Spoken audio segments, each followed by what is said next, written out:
Dunia inaadhimisha siku ya kimataifa ya usalama na afya mahali pa kazi, yani World Day for Safety and Health at Work. Siku hii huadhimishwa kila mwaka tarehe 28 Aprili chini ya uratibu wa shirika la kimataifa la kazi, yani ILO.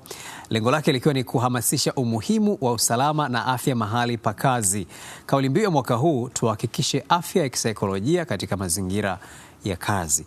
Hapa studioni tunaye Method Dalu ambaye ni mwanzilishi na katibu wa taasisi ya kazi zenye staha Tanzania, TODW. Karibu sana Method.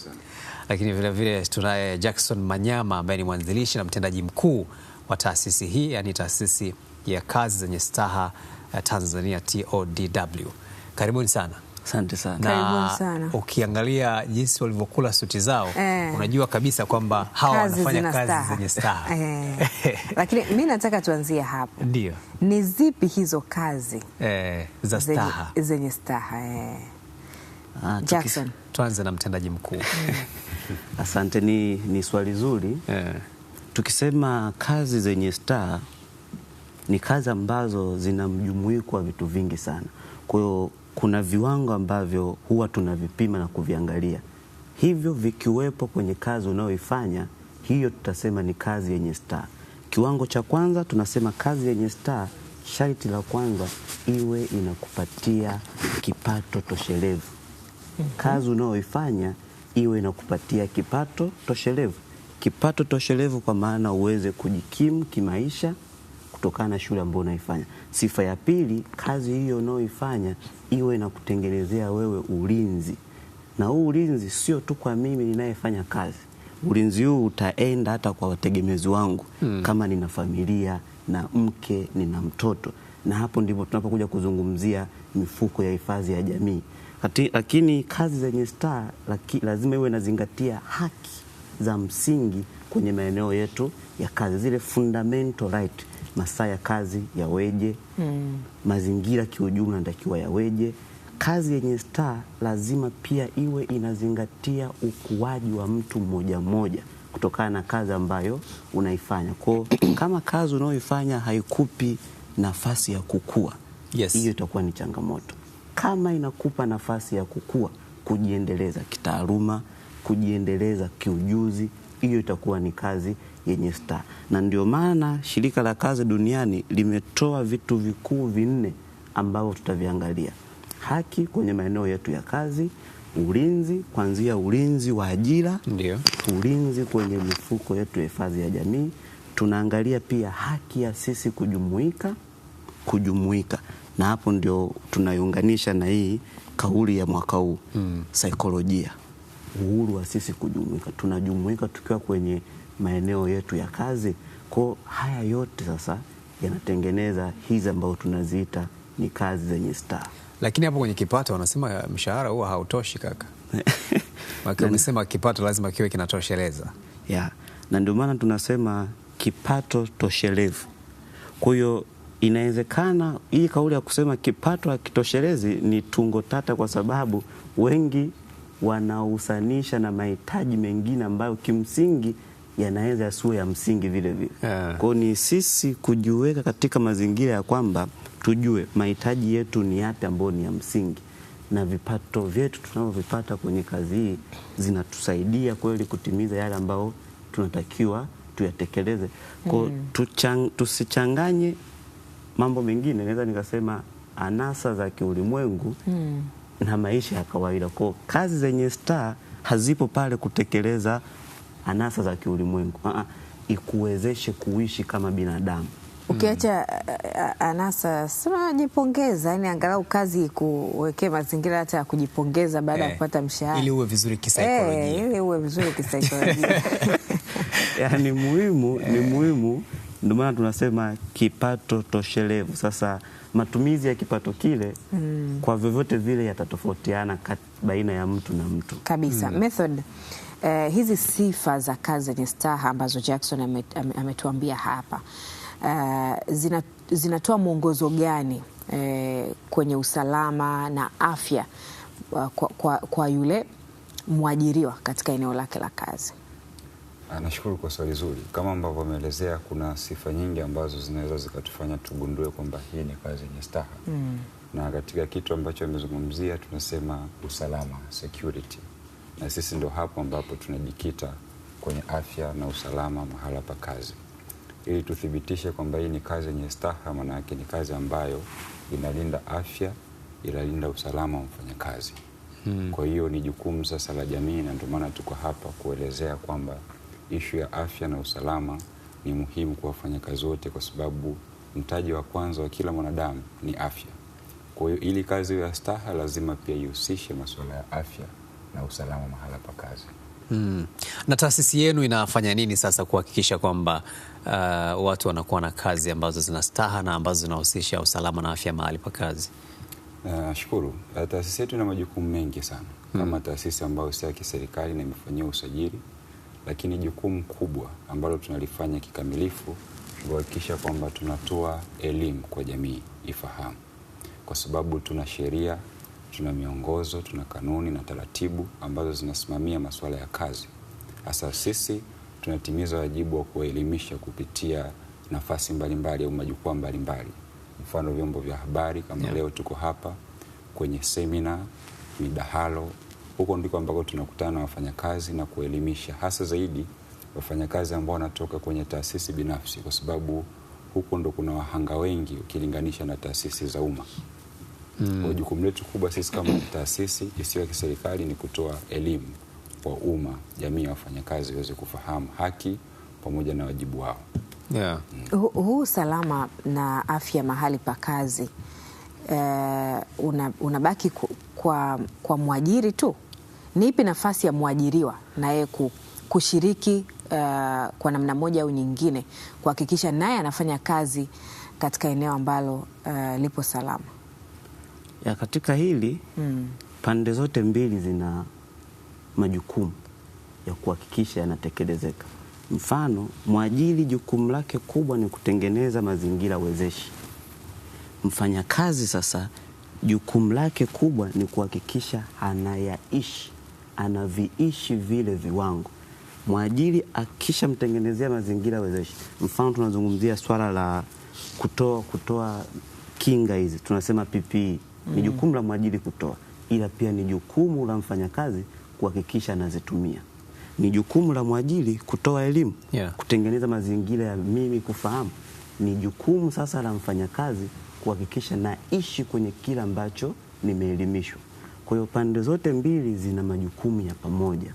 Kwa ukishatakiwa kufanyika hivi, wewe unatakiwa ufanye hivi. Changamoto ambazo unakutana nazo kwenye maeneo mengi, kama ni kinga zinatolewa kutokana na aina ya kazi, wafanyakazi kwa kutokujua, unakuta mtu amepewa helmet ameshikilia mkononi. Hiyo ni tatizo. Anapewa gloves kutokana na nature ya kazi avae, yeye avai anazichomekea hapa. Hilo sasa ni shida.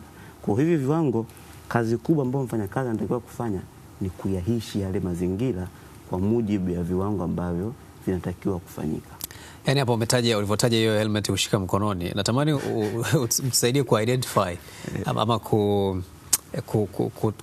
kuorodhesha changamoto kubwa ambazo mnaziona kwenye kazi, ukiachana hizi ambazo zipo kwenye sehemu za kuajiriwa au sehemu rasmi, lakini hasa sehemu hizi za kujiajiri, sekta binafsi, sekta isiyo rasmi kama ulivyotaja hapo, watu wanaoendesha bodaboda na kazi nyingine. Changamoto zipi hasa kubwa ambazo mnaziona?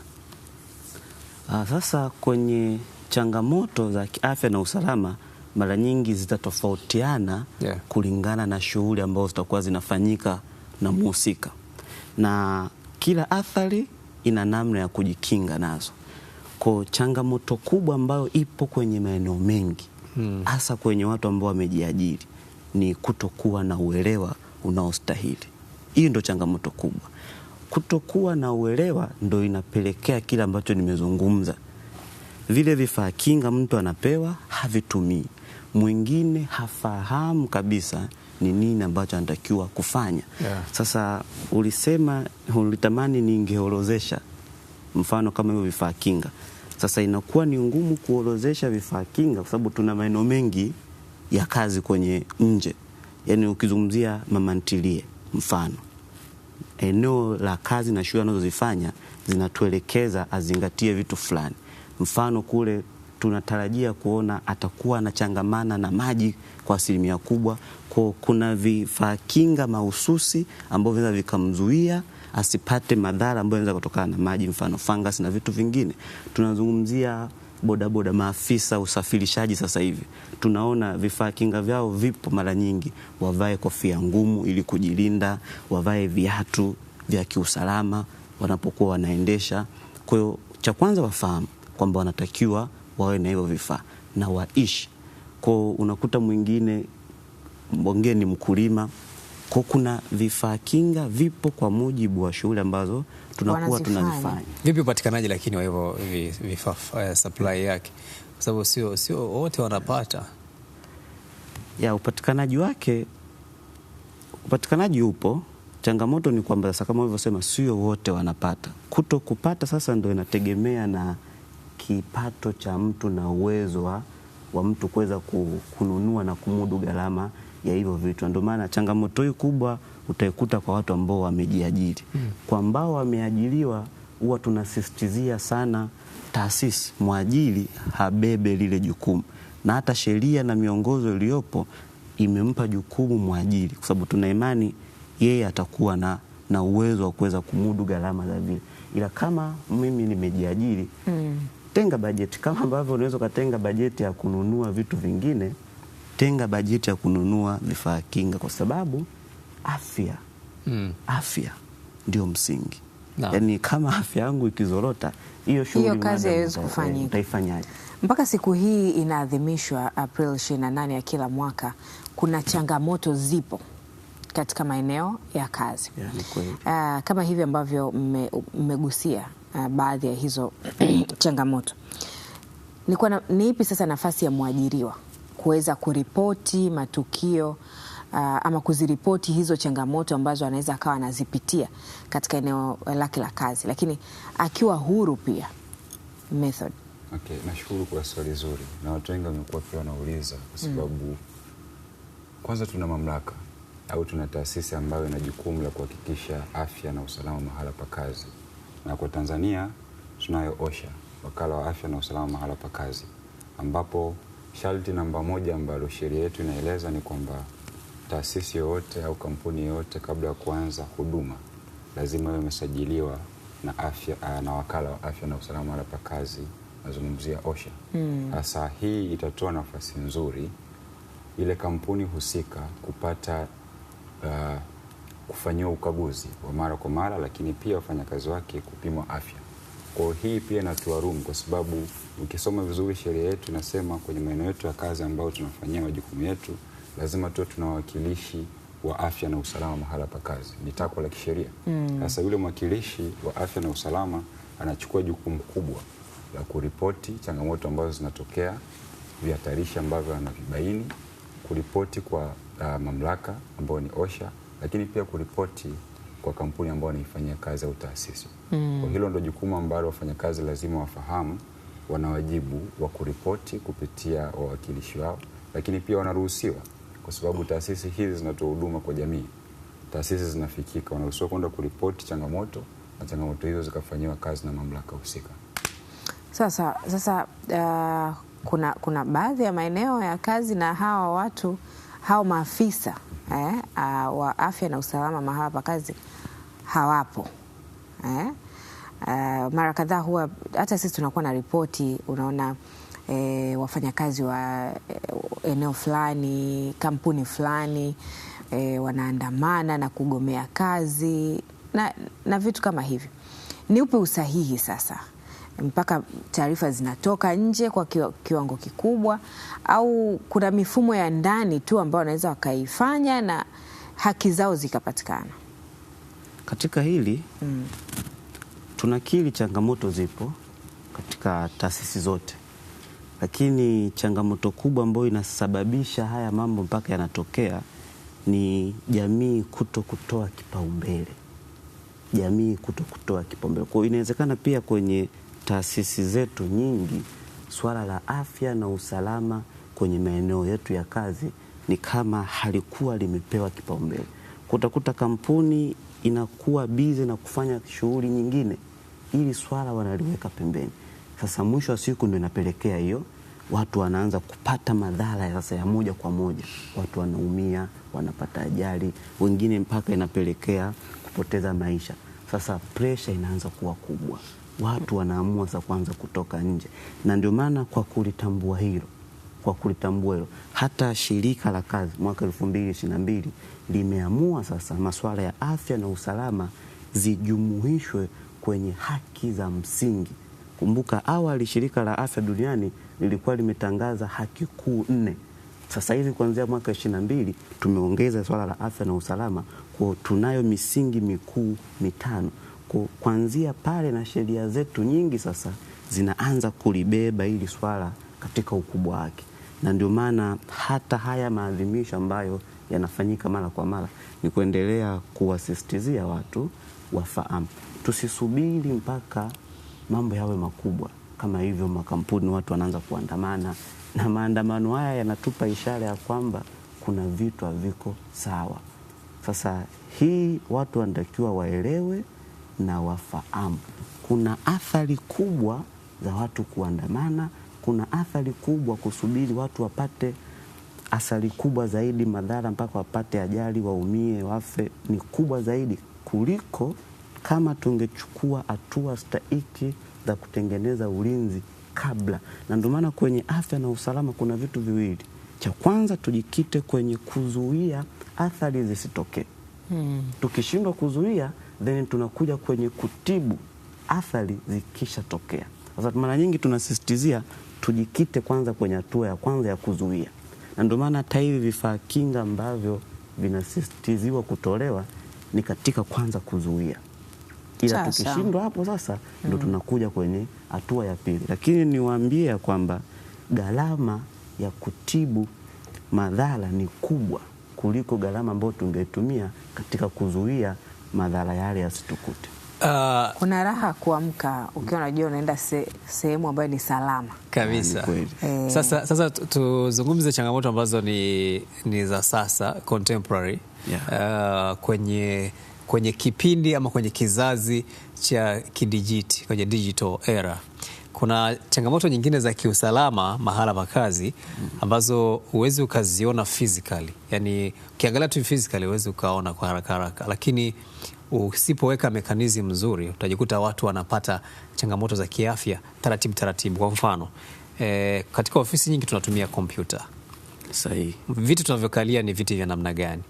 Au zile kompyuta wafanyakazi wanazitumia, mfanyakazi anakuwa exposed kwenye ule mwanga wa kompyuta kwa muda gani?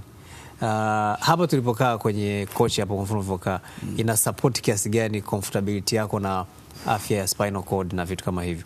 Kwa hiyo kuna vitu ukiviangalia hivi kwa haraka havionekani kama vinaweza vikaleta changamoto za kiafya mahali pa kazi, lakini ukijaribu kuviangalia kwa kina utagundua kwamba inaleta madhara ya muda mrefu na yanakuwa ni madhara makubwa zaidi. Sasa Dalu, hizi mnaziangalia vipi, changamoto ambazo zinaendana na mazingira ya kipindi hiki tulichopo? Nashukuru. Kwanza ni vizuri. Unajua, tukizungumzia masuala ya afya na usalama, kuna baadhi ya makundi huwa nahisi hayahusiki kutokana na nature au asili ya kazi ambazo wanazifanya. Watu ambao wako maofisini wanafikiri wako salama zaidi kuliko watu ambao wapo kwenye viwanda.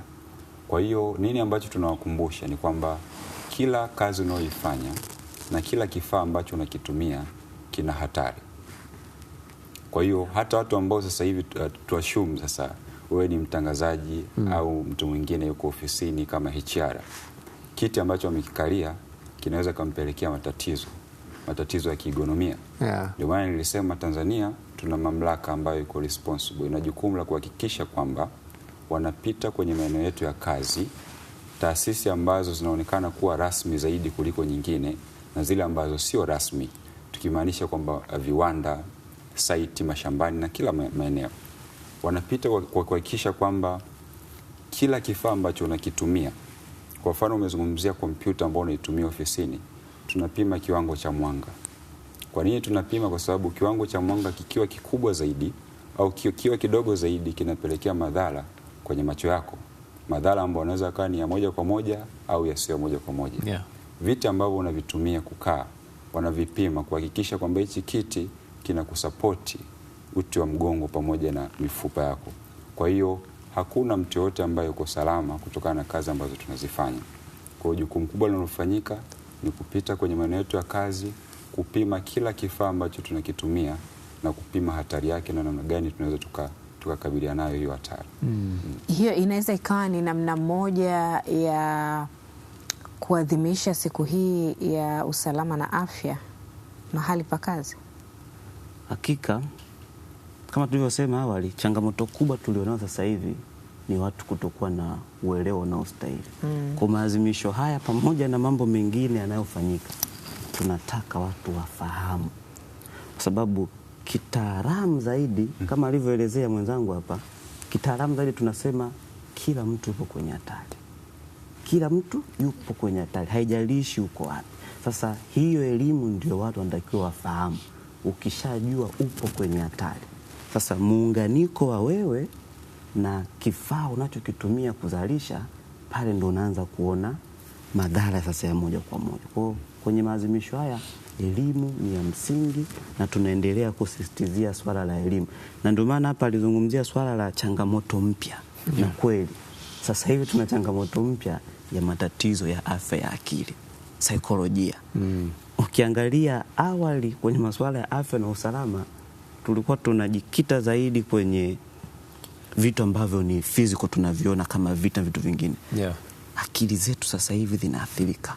Shughuli tunazozifanya, namna ambavyo majukumu yetu yanatengenezwa na waajiri.